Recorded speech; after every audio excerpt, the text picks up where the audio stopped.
I am delighted to be back here at Stanford, and I will never forget the day that we first brought Chelsea here. I brought her to visit when she was thinking about schools, but I knew as soon as she saw Stanford that this is where, if she were fortunate enough to be admitted, she would certainly choose to come. And then, of course, I remember when Bill and I brought her here to begin her freshman year, and then the dinner for parents that Mike was referring to. So it's a great treat to be back. And now that my daughter is a mother herself, you can imagine there's already talk, at least among one or two members of our family, since her husband's also an alum of Stanford, how good Charlotte would look one day in cardinal red. I am delighted to be here with some very distinguished guests. Secretary Schultz, Secretary Perry, thank you both for being here with us. Lainey, thank you, and Marcos, thank you, and others. It's really a great treat for me to be not only at the university, but at this particular institute as well. You have really made Stanford a center for national security scholarship, and that is the principal reason why I am here today. Yesterday's attack in Brussels was the latest brutal reminder that our fight against ISIS and radical jihadist terrorism is far from finished. More than 30 innocent people are dead, men and women hurrying to catch a plane, waiting for a train, or meeting a loved one. Hundreds more are wounded, including 3 Mormon missionaries from Utah, a U.S. Air Force officer, his wife, and 4 children, and other Americans. It's understandable that Americans here at home are worried. The threat we face from terrorism is real, it's urgent, and it knows no boundaries. Even as Brussels grieves, the memories of Paris and San Bernardino are painfully fresh as well. On Saturday, a bombing in Istanbul killed 4 people, including 2 U.S.-Israeli dual citizens. Many other places have been targeted by terrorists in the past year alone. Hotels in West Africa, beaches in Tunisia, a market in Lebanon, a Russian passenger jet in the Sinai. ISIS is attempting a genocide of religious and ethnic minorities. It beheads civilians, it enslaves, tortures, and rapes women and girls. Walls will not protect us from this threat. We cannot contain ISIS, we must defeat ISIS. This will be one of the most important challenges facing the next president, who takes office on January 20th. Our new commander-in-chief will walk into the Oval Office and find a world of hard choices and complex problems. That president will sit down at the desk and start making decisions that will affect the lives and livelihoods of every American and people around the world. So the stakes could not be higher. Today, I want to emphasize 3 points. First, we face an adversary that is constantly adapting and operating across multiple theaters. So our response must be just as nimble and far-reaching. Second, to defeat this transnational threat, we need to reinforce the alliances that have been core pillars of American power for decades. And third, we need to rely on what actually works, not bluster that alienates our partners and doesn't make us any safer. Let's begin by being clear about what we are facing. ISIS controls a shrinking but still sizable territory in Iraq and Syria. It leads a far-flung network that includes affiliates across the Middle East and North Africa, and cells in Europe, Asia, and even here in North America. It's also part of a broader ideological movement that includes other terrorist groups. We need to do battle on all these fronts. Last year, in speeches in New York and Minneapolis, I laid out a three-part plan to defeat ISIS in the Middle East, around the world, and here at home. Recent events have only reinforced the urgency of this mission. First, we do have to take out ISIS's stronghold in Iraq and Syria. We should intensify the coalition air campaign against its fighters, leaders, and infrastructure. Step up support for local Arab and Kurdish forces on the ground and coalition efforts to protect civilians. And pursue a diplomatic strategy aimed at achieving political resolutions to Syria's civil war and Iraq's sectarian divide. Second, we must dismantle the global network of terror that supplies money, arms, propaganda, and fighters. This means targeted efforts to deal with ISIS affiliates from Libya to Afghanistan. It means going after the key enablers who facilitate illicit financial transactions and help jihadists arrange travel, forge documents, and evade detection. And it means waging online battles with extremists to discredit their ideology, expose their lies, and counter their appeals to potential recruits in the West and around the world. Third, we must harden our defenses and build our resilience here at home. We need to counter each step in the process that can lead to an attack, deterring would-be terrorists and discovering and disrupting plots before they're carried out. Our enemies are constantly adapting, so we have to do the same. For example, Brussels demonstrated clearly we need to take a harder look at security protocols at airports and other sensitive so-called soft sites, especially areas outside guarded perimeters. To do all this, we need an intelligence surge, and so do our allies. We also have to stay ahead of the curve technologically. That does mean working with the brightest minds here in Silicon Valley to more effectively track and analyze ISIS's social media posts and map jihadist networks online. When other candidates talk about building walls around America, I want to ask them, how high does the wall have to be to keep the internet out? And we also have to tackle a thorny challenge that is top of mind here in the Bay Area: navigating the security and civil liberties concerns surrounding the encryption of mobile devices and communications. Impenetrable encryption provides significant cybersecurity advantages, but may also make it harder for law enforcement and counterterrorism professionals to investigate plots and prevent future attacks. ISIS knows this too. At the same time, there are legitimate worries about privacy, network security, and creating new vulnerabilities that bad actors, including terrorists, can exploit. There may be no quick or magic fix. In the Apple case, the FBI may have found a workaround, but there will be future cases with different facts and different challenges. So the tech community and the government have to stop seeing each other as adversaries and start working together to protect our safety and our privacy. A national commission on encryption, like Senator Mark Warner and Congressman Mike McCall are proposing, could help. And our security professionals could use the advice and talents of technology professionals to help us figure out how we do stay ahead of the terrorists. Our fight against radical jihadist terrorists will be long, and there is very real risk of future attacks here at home.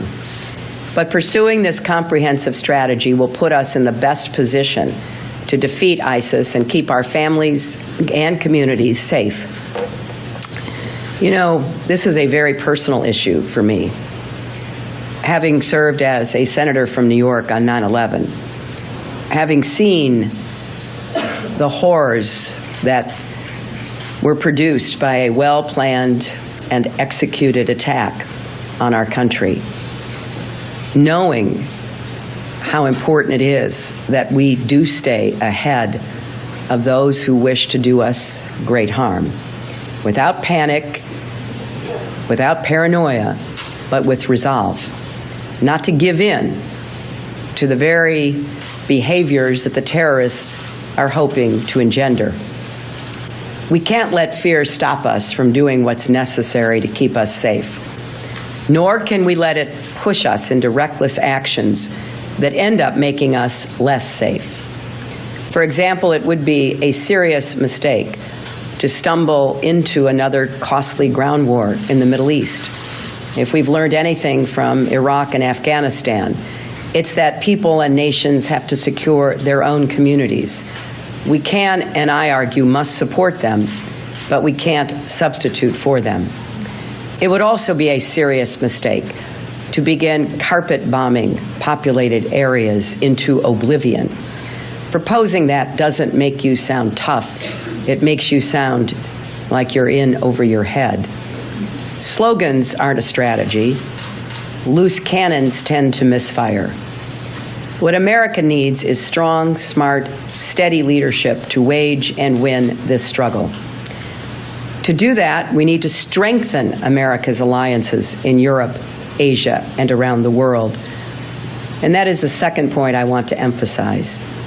On 9/11, NATO treated an attack against one as an attack against all.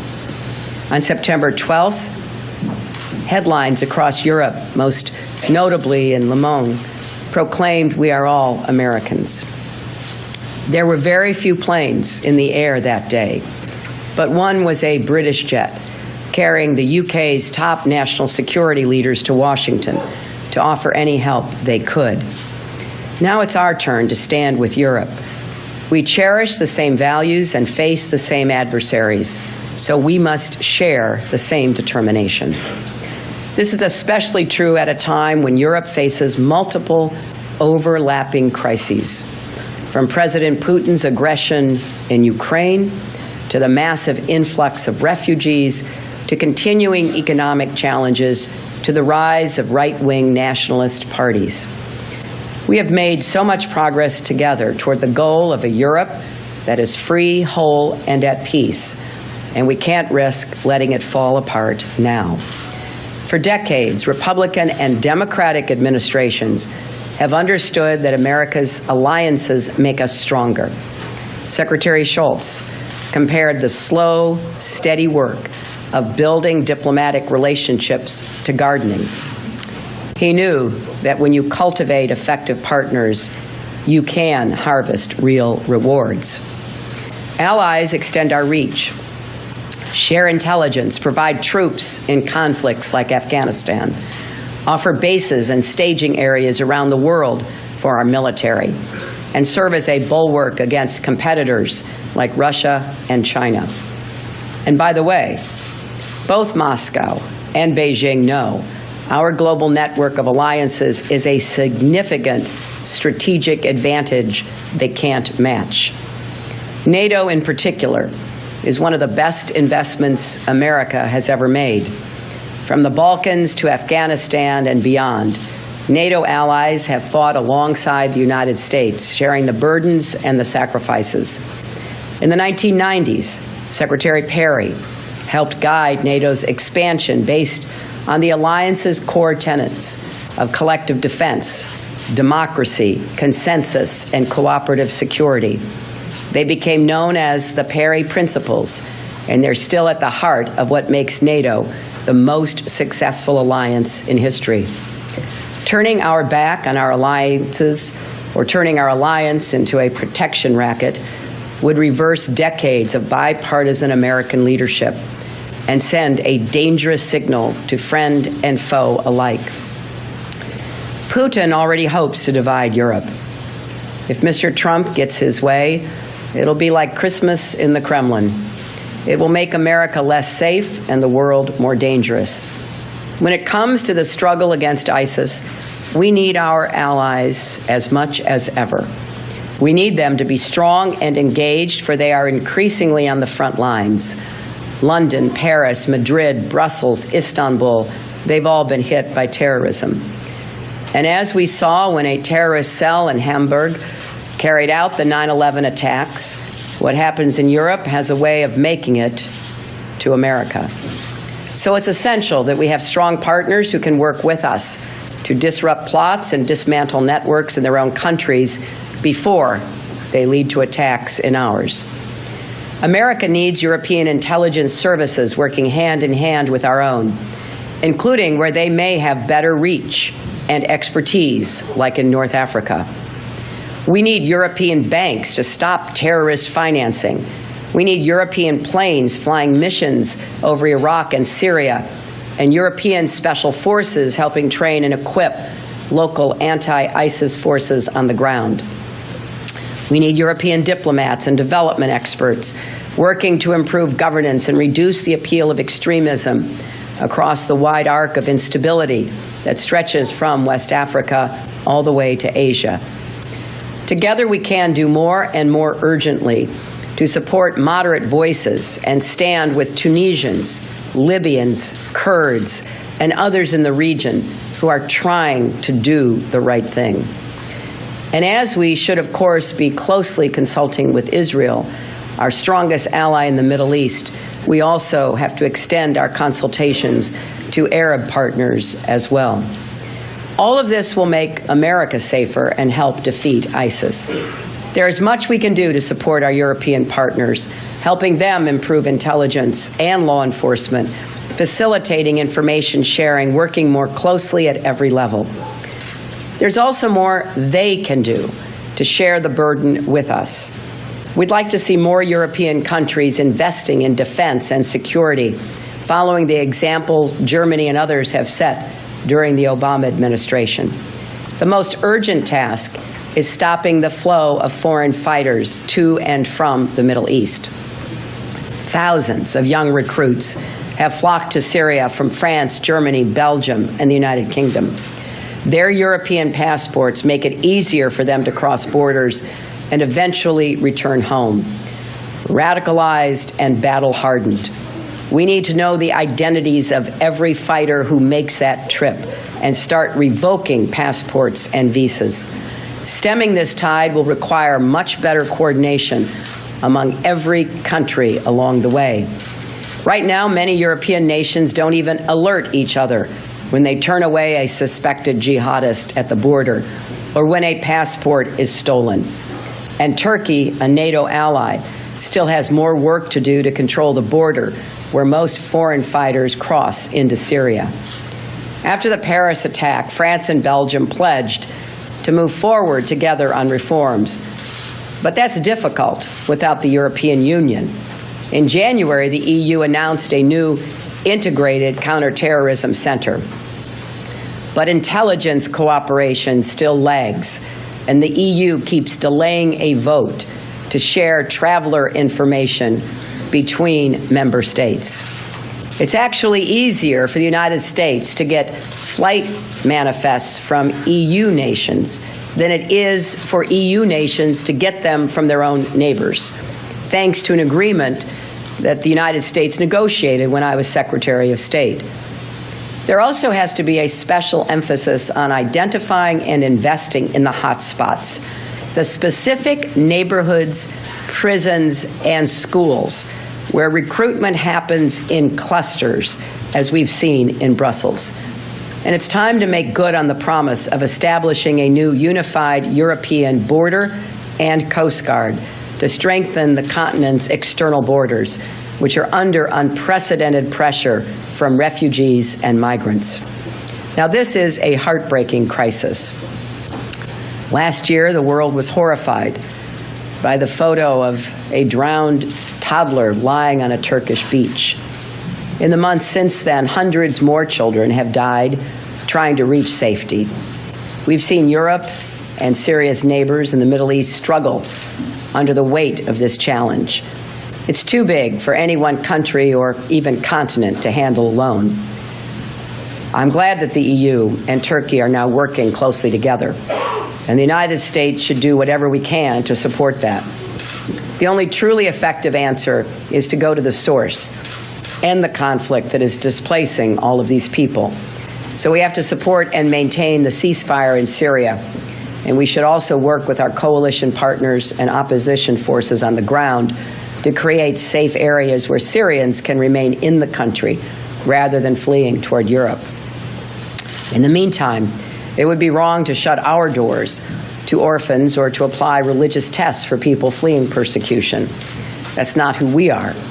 But of course, we have to be vigilant in screening and vetting everyone. We can't allow terrorists to intimidate us into abandoning our values and humanitarian obligations, but we also have to be smart and vigilant about how we process people into our country. It would be doubly cruel if ISIS can not only force families from their homes, but also prevent them from ever finding new ones. And that brings me to my third point. In our fight against radical jihadism, we have to do what actually works. One thing we know that does not work is offensive, inflammatory rhetoric that demonizes all Muslims. There are millions of peace-loving Muslims living, working, raising families, and paying taxes in this country. These Americans are a crucial line of defense against terrorism. They are the most likely to recognize the warning signs of radicalization before it's too late, and the best positioned to block it. Last year in Minneapolis, I met parents, teachers, imams, and others in the Somali American community who are working with law enforcement and mental health professionals to intervene with young people at risk of being radicalized. Efforts like that deserve more local and national support. Since 9/11, law enforcement has worked hard to build trustful and strong relationships with American Muslim communities. As the director of the FBI told Congress, anything that erodes that trust makes their job more difficult. We need every American community invested in this fight, not fearful and sitting on the sidelines. So when Republican candidates like Ted Cruz call for treating American Muslims like criminals and for racially profiling predominantly Muslim neighborhoods, it's wrong, it's counterproductive, it's dangerous. As a spokesman for the New York Police Department pointed out last night, that kind of blanket bigotry would treat the city's nearly 1,000 Muslim police officers as threats. It's hard to imagine a more incendiary, foolish statement, he said. Commissioner Bill Bratton of the NYPD was even more blunt this morning. He said Senator Cruz doesn't know what the hell he's talking about. Demonizing Muslims also alienates partners and undermines moderates we need around the world in the fight against ISIS. There's been a lot of talk from both Republicans and Democrats about the importance of building coalitions with Muslim nations. Having actually done this, I can tell you, insulting allies and partners is not a good way to start. Another thing we know that does not work, based on lots of empirical evidence, is torture. Many intelligence, military, and law enforcement experts have attested to this fact. It also puts our own troops and increasingly our own civilians at greater risk. I'm proud to have been part of the administration that banned torture after too many years in which we had lost our way. And if I'm president, the United States will not condone or practice torture anywhere in the world, even when we're up against opponents who don't respect human life or human rights. Torture is not the right choice. As Senator John McCain has said, the high standard to which we hold ourselves isn't about our enemies. It's about us. It's about who we were, who we are, and who we aspire to be. America is a great nation, and this is time for American leadership. Smart, strong, steady leadership. No other country can rally allies and partners to defeat ISIS and win the generational struggle against radical jihadist terrorism.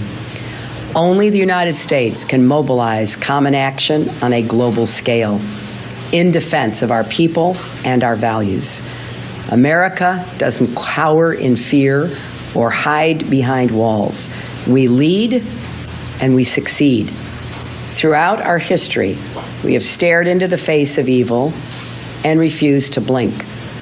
Whether it was fascism, the Cold War, or hunting down Osama bin Laden.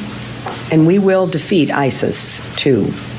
No enemy or adversary should ever underestimate the determination of the American people. I will never forget what it was like to arrive in Brussels for the first time as Secretary of State in March of 2009. I was on my way to NATO. NATO headquarters was buzzing. Hundreds of young people at the European Parliament had stood and cheered, not for me, but for the idea of American leadership, for the promise of an alliance that delivered unprecedented peace and prosperity on both sides of the Atlantic. That's what we need to remember today. Americans cannot, and I believe will not, turn on each other, turn on our allies, or turn away from our principles. We're in it for the long haul, and that means we're going to work together, and we're going to prevail. This may be another one of the long struggles that we have confronted from time to time in our history. But like all the rest of those, if we can forge a bipartisan consensus, if we can bring our people to understand what this struggle means to us, if we can maintain our alliances and our partnerships, we will be successful. And that will benefit not only our country, but the world. And that, when you boil it down, is what American leadership has to be about.